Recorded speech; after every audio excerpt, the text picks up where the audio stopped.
Yo mga kalodi, and we're back again for another episode of It's Up to You. This is your host, Lodi Diggs. At ang inyong sporty bestie, Christine. At makakasama nyo kami sa panibagong episode ng It's Up to You. Dito lamang yan sa Isa TV, your only island TV channel. Mga kalodi, para sa episode na ito, ating matutunghayan ang buong kaganapan para sa 10 Outstanding Young Isabeleño Awards 2024. So yun na nga, Lodi Diggs, di ba? Noong ika-7 ng Setyembre ay mayroong 10 Outstanding Young Isabeleño Awards 2024 kung saan ginanap sa Isabela City Civic and Cultural Center.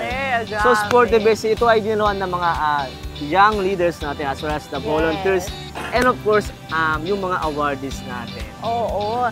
During the 10 Outstanding Young Isabeleño Awards 2024, doon din pinarangalan ang mga Volunteers of the Year ng Local Youth Development Office. Yes, naman. Oo, Lodi Diggs. So, sobrang galing ng mga ito, di ba? Sinala talaga sila from madami itong proseso. Madaming proseso. Madaming proseso ito, madaming nag-apply, I think, madaming nag-nominate. Pero itong 10 Young Isabeleños. So itong 10 ito talagang kumbaga pasok na pasok, di ba? Oo, para sa pasok ating sa TOYA mga, 2024. yes, Lodi Diggs. At Lodi Diggs, hindi na natin ito patatagalin pa. Let's watch the full highlights of the 10 Outstanding Young Isabeleño Awards 2024 in 3, 2, 1.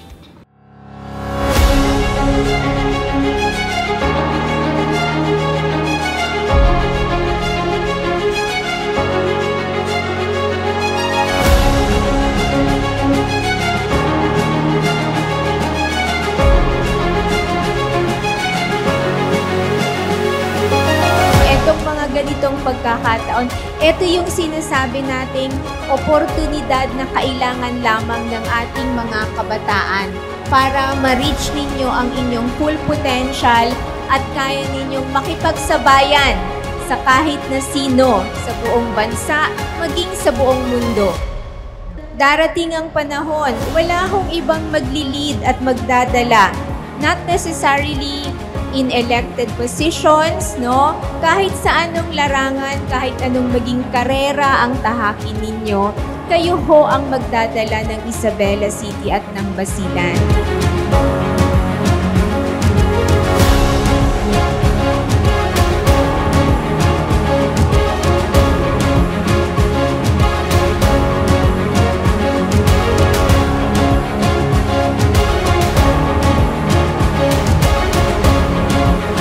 As long as you have the passion, as long as you have the hope and the dream, and as long as you have the fire burning inside you to serve your communities, anything is possible. Kaya ang hiling ko lang sa inyo, ang ating minamahal na kabataang Isabeleño at Basileño, huwag po tayo mawalan ng pag-asa para sa kinabukasan. Huwag po tayong mawalan ng pangarap para sa ating kinabukasan. Kasi wala na pong ibang magiging leader ng ating minamahal na syudad kung hindi po kayo.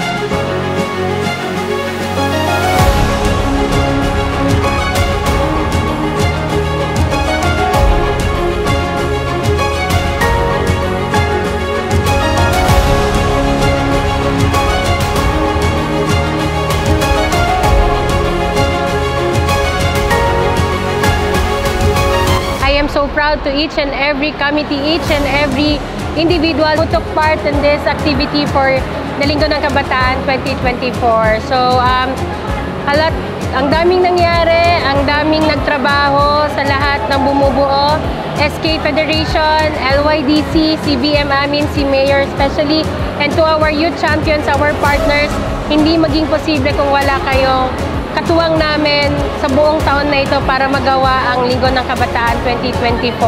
So, aabangan namin ulit sa susunod na taon, sa 2025. We hope to still work with you all. And thank you so much again from the bottom of our hearts, from the Local Youth Development Council and the City Government of Isabela. Thank you so much. Happy Isabela. Mabuhay ang kabataang Isabelenyo.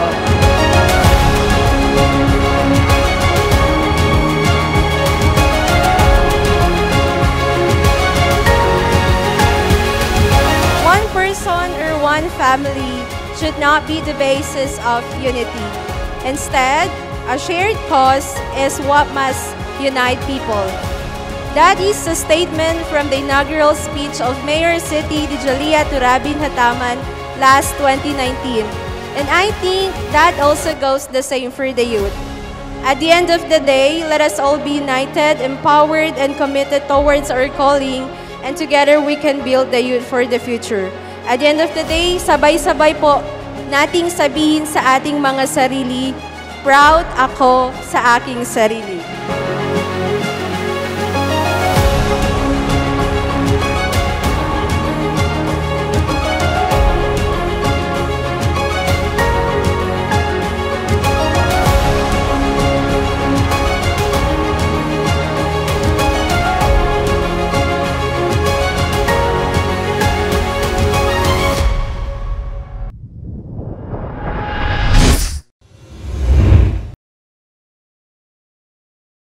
Ang kaganapan na inorganisa ng pamahalang lungsod ng Isabela sa pangunguna ni Mayor City Dijalia Turabin Hataman at pinangasiwaan ng Local Youth Development Office sa pamumuno ni Lido Lavinia Harihonge ay naglalayong kilalanin at ipagdiwang ang mga natatanging kontribusyon ng 10 kahangahangang kabataang individual na dedikado sa kanilang komunidad.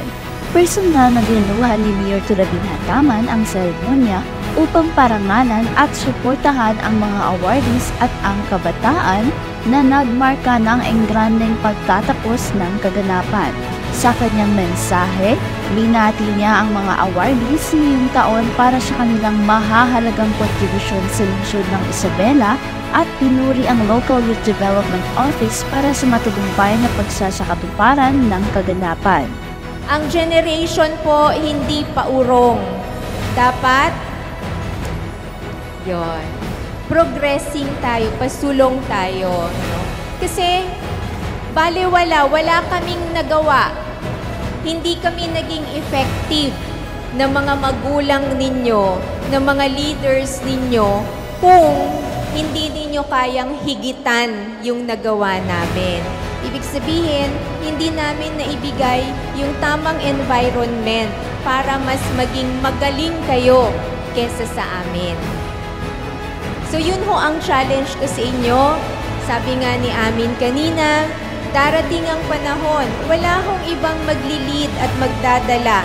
Not necessarily in elected positions, no? Kahit sa anong larangan, kahit anong maging karera ang tahakin ninyo, kayo ho ang magdadala ng Isabela City at ng Basilan. And I can see, sana gabayan din kami na mai-provide namin sa inyo yung mga kailangan ninyo para magawa ninyo yung mga kailangan ninyong gawin pagdating ng panahon.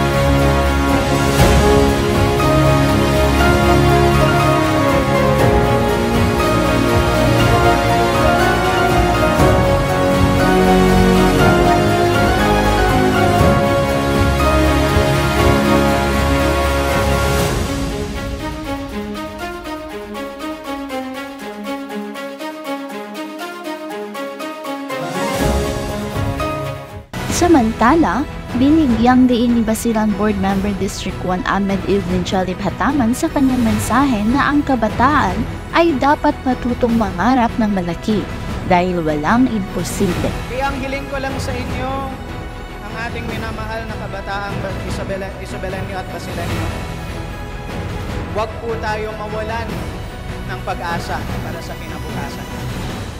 Huwag po tayong mawalan ng pangarap para sa ating kinabukasan. Kasi wala na pong ibang magiging leader ng ating minamahal na syudad kung hindi po kayo. Pinarangalan ng Local Youth Development Office ang mga kalahok mula sa iba't ibang aktibidad ng Linggo ng Kabataan 2024. Iginawad ang mga parangal sa mga nanalo ng photography contest, Battle of the Brains, Battle of the Bands, Mobile Legends Tournament at Basketball Tournament. Kinilala rin ang mga Volunteers of the Year, Youth Champions at iba't ibang katuwang na ahensya.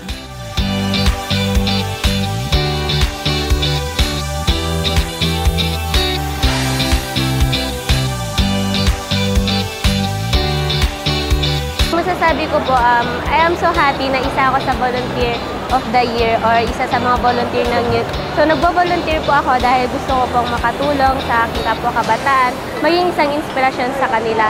So bilang isang volunteer po, hindi ko po in-expect na mapili na ganito, pero nagpapasalamat pa rin po ako. At ang magiging advice ko po sa mga kabataan ay huwag po tayong mahiya na makiisa at makilahok sa ating mga komunidad dahil sino pa ba yung gagawa, sino pa ba yung tutulong sa kapwa nating kabataan kung di tayo pa rin. Naniniwala po ako sa kasabihan na yung sinabi ni Dr. Jose Rizal na ang kabataan ang pag-asa ng ating bayan.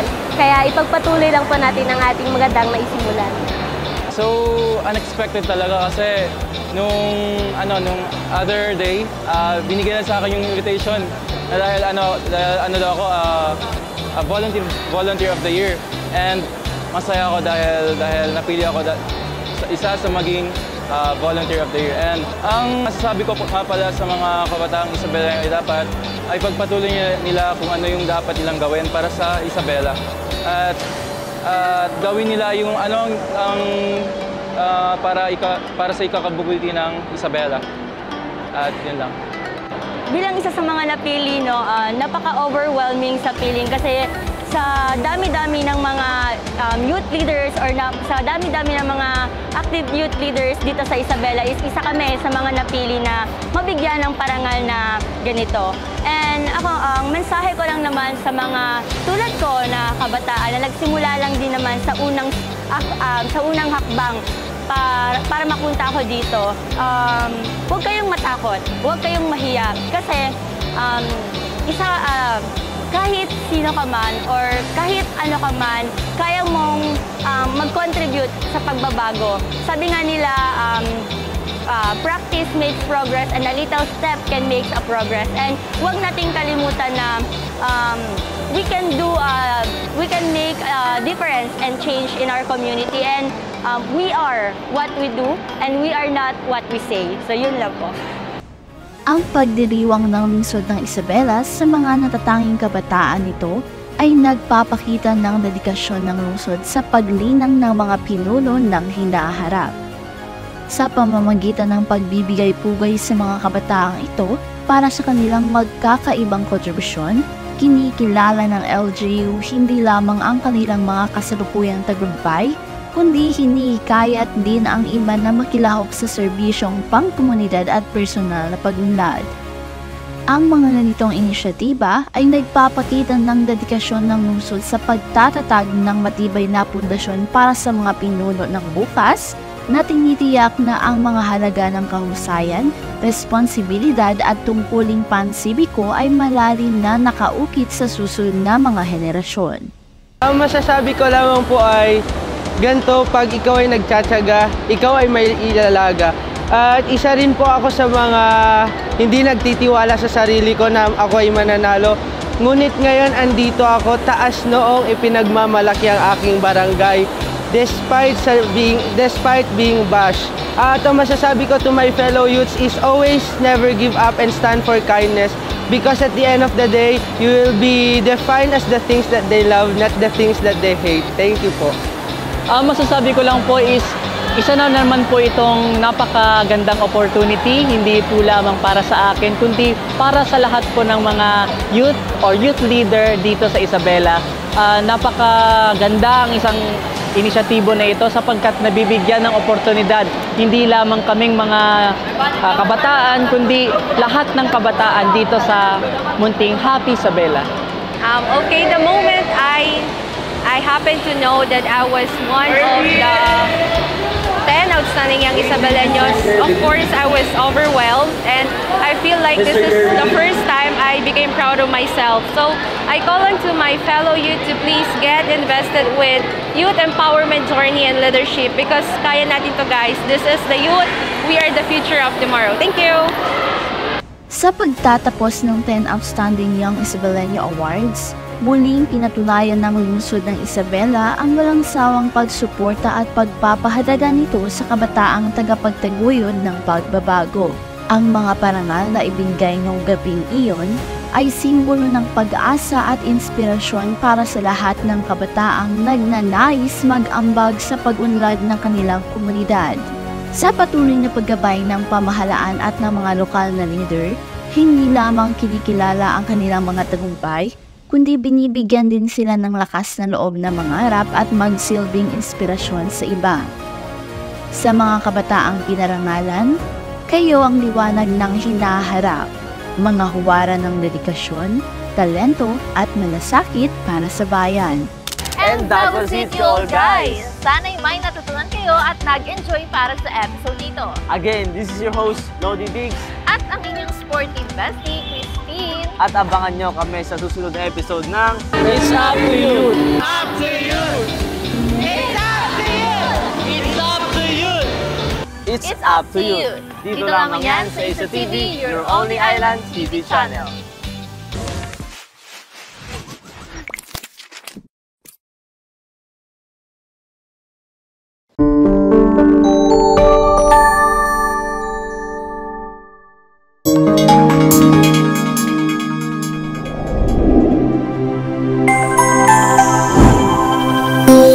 Isa TV Production.